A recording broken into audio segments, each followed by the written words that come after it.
welcome back to another episode of Safe Space with Shay. I am so excited about this episode today. Today, I have the pleasure of having Angela T. Moore. She is a licensed therapist. She is also an integrated health coach, and she is the CEO of Empowered by Angela, LLC.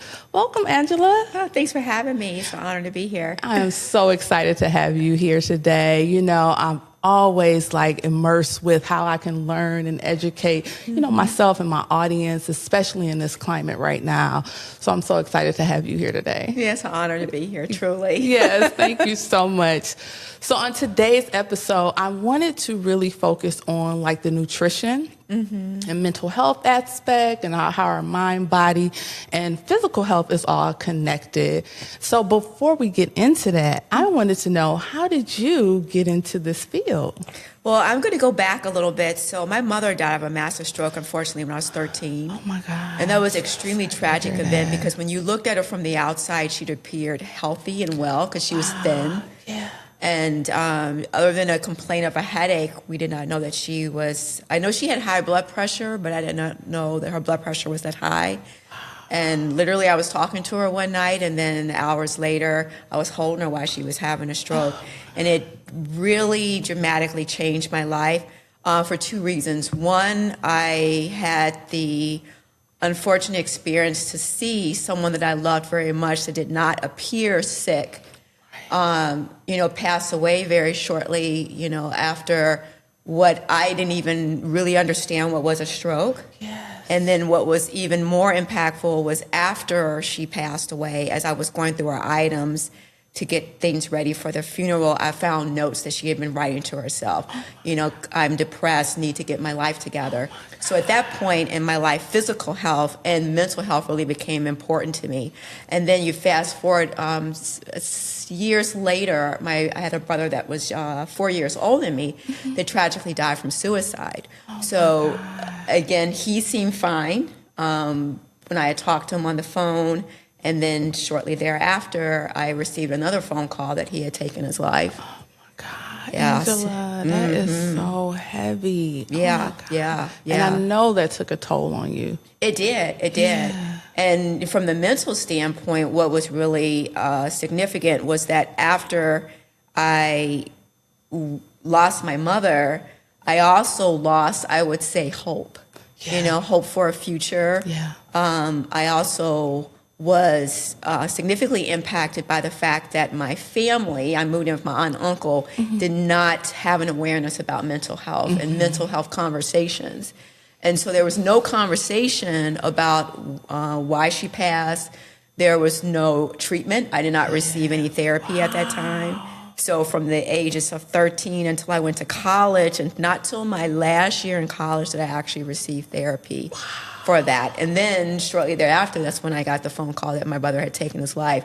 But the difference was when my brother died by suicide, I was able to deal with it in a healthy way because I had received treatment, I had support. Oh, my God. And then is that also, I read too, you ran track? I did. So was that a way for you to kind of find that escape or release in a sense? I'm so glad you asked that question because that was the thing that changed my life, that saved my life actually, because in the 10th grade, I went out for the track team. Track coach saw me run once. He said, "You're going to get a full track scholarship to school."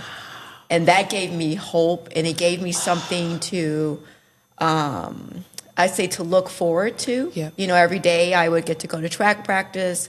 I could do something that I was talented at, and then I did get a full track scholarship to school, and so it did open up doors of opportunity, not only academically but socially, a different environment. I was able to dream and have high goals and high aspirations. Absolutely. I love that. So it was just inevitable for you to be in the field to support others. Most definitely. Yeah. It's definitely who I am. Yeah. I can't not support people. Exactly. Right? Yes. Yeah. And the fact that you really turn your pain into purpose, showing up for others, because I think so often when we walk through those dark moments, how we can be such a glimmer of hope and just help to those who are going down that same path, right? Most definitely. Yeah. And I honestly don't regret, as sad, as crazy as it may sound. Yeah. I don't regret my experiences. I mean, I'm a spiritual person. I know that, God, I'm in God's hands, and whatever He has for me as it relates to my mom and my brother and whatever that's going to be spiritually. Yes. I'm not worried. Yeah. But I do believe that I was created and purposed, to do what I'm doing now. Yeah. And I don't know that had I not gone through those experiences that I would be able to have the empathy. Yeah. And to really, truly be able to walk, really, of course, in my own footsteps, but be able to walk side by side with someone and go, you know what? I understand what it's like to lose someone that you really love, to struggle, mentally, and have to, get back up after some, very challenging, traumatic events. Absolutely. Oh my God. Thank you so much for sharing that. You're very welcome. Well, this is a perfect conversation we're going to have today. So my first question, I got them written down. Help us understand the mind-body connection on a psychological level. Now, it's interesting because a lot of times people like to think that you can separate the two. Yes. And you really can. And there's been a lot of scientific evidence that, basically, and I'm not going to get into like the immune system or anything like that, or the endocrine system or the central nervous system. We're going to keep it high level. Because at the end of the day, when you are struggling in different ways, mentally and physically, you don't care about that. Right. You want to know. Yes. You want to know what is it that I'm doing that may be contributing to my unhealth. And that's the thing that's really important to understand, is that there are things that you do physically, nutritionally, that can have a very significant impact on your brain and your body. And so when you are stressed, for instance, and not understanding how to temper that stress. There's positive stress, there's eustress, and there's also negative stress. Yes. And we're not so much concerned about the eustress, the positive stress. We're more concerned about the negative stress. And what are the things that happen on a daily basis, or what are the things that you're going through, or what are the things that you're consuming, nutritionally wise, stress wise, that are having a very negative impact on your body. And when you are impacted, and you say mentally, psychologically, neurologically, it does have an impact on your body. And so you will see, oftentimes you'll see a connection between depression, anxiety, other stress disorders. You'll also see a connection with those and other cardiovascular disorders as well, diseases as well. Okay. And so when you do things to make yourself healthier mentally, it can have a positive impact on your body, and vice versa. Wow. Okay. And when you say cardiac, I thought about, the heart, right? How I feel like suppressing emotions can impact that, right? Most definitely. Yeah. And understanding how to give yourself time and space to really not ignore your emotions, so not to press them and push them down, but like, how do I feel these emotions in a healthy way? How do I name, whatever is emotion that I'm experiencing, and understand what I can do about a negative emotion. And what I've learned too, even on my personal growth journey, is that emotions are information, right? They're telling us something. And I think if you don't know where to start, it's like, okay, where do I feel in my body when I'm upset, right? When I'm overwhelmed, when I'm scared, right? Like, those are important things to be able to first identify. Most definitely. To help you kind of navigate through, because I know, in the Black community, vulnerability can be a sign of weakness, and it's really a sign of empowerment. Is shifting you and pushing you through. And really, this is how we connect in relationships. Most definitely. The core of it is vulnerability. So, no, that's good. I'm glad you made that point. Okay. So my next question, I just want to know, like, how does our environment impact the Black community in terms of, the healthcare, air, and, different things. Well, you'll find this very interesting. So, prior to my mother's death, I lived in a very unhealthy environment. Like, there was, I would say, economically, we were really struggling. We didn't have necessarily the healthiest food. Yeah. My mom was not raising because my two brothers were older. Okay. But she was a single mom of 3 kids. Yeah. And she was trying to make ends meet, and not in doing so, I think the best that she could. Yeah. And not feeling that she was doing a very good job at it, unfortunately. But, we were in an environment where, the neighborhood, like I had limited access to healthy foods, limited access to fresh fruits and vegetables. The home environment where I lived in, we were living in a home that was basically falling apart. So I'm sure my environment was even not safe. And there were times when I was too cold or too hot, and I would also say just too that we always live in an environment where, when you live in environments where it's not safe and you're aware of that. Yeah. And that's a stress that people feel when they live in those environments. And we need to understand as people, when we live in environments like that, we need to be of greater support to each other. Yeah. And we're typically not. We tend to isolate ourselves and kind of say to ourselves. Yeah. And so one of the things that I learned about that environment is that it does have a significant impact on your mental state. So when I lived in that environment, I thought that I was of that environment. So I didn't, and I'm trying to think how to explain it. Like when you look around and your house is not well kept and your home environment is not healthy, you don't feel healthy. Yes. You don't feel good about yourself. Exactly. And that has a significant impact because we tend to surround ourselves, unfortunately, with other negative things, at the same time because our environment's negative. So I noticed that the people around me also behaved in negative ways and acted in negative ways. That is so true, and that's a really good point. And even now, even around the city of Detroit, I see them investing in, building the community up, having these green spaces, having these local farms, like it's the parks, keeping those well kept. Like little things like that make a huge difference when you're in certain environments, right? Just to kind of see like, oh my God, like this is a good space to go, commune in or walk in or just kind of take part in, right?